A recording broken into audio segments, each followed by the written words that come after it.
En quoi consiste l'épreuve de français du brevet? Tous les candidats passent l'épreuve du brevet de français le même jour à la fin du mois de juin.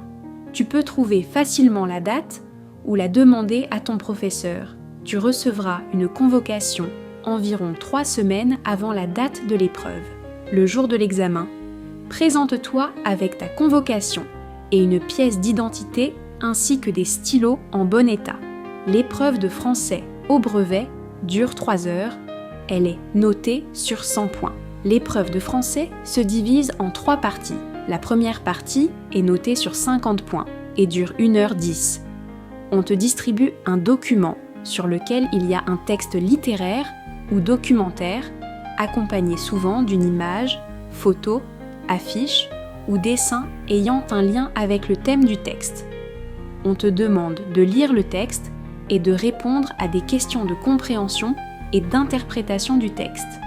On te demande aussi de répondre à des questions de grammaire sur des mots ou des parties du texte. Ensuite, il y a un petit exercice de réécriture où il faut transformer un passage selon une consigne précise. En général, on te demande de changer de sujet ou de temps de conjugaison.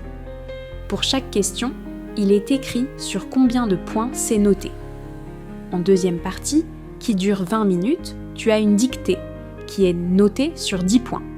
Elle permet d'évaluer ton niveau d'orthographe et ta connaissance des règles de grammaire.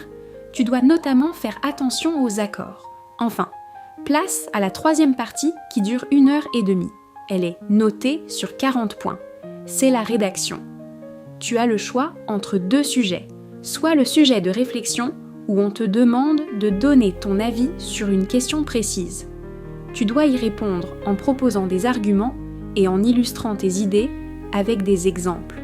Soit le sujet d'imagination où on peut te demander d'écrire une lettre, un dialogue, un article, un souvenir ou la suite du texte sur lequel tu viens de travailler. Tu dois alors respecter les caractéristiques selon le type de texte que tu écris. Pour des conseils pratiques pour t'aider à bien réussir, je te conseille d'écouter la prochaine vidéo.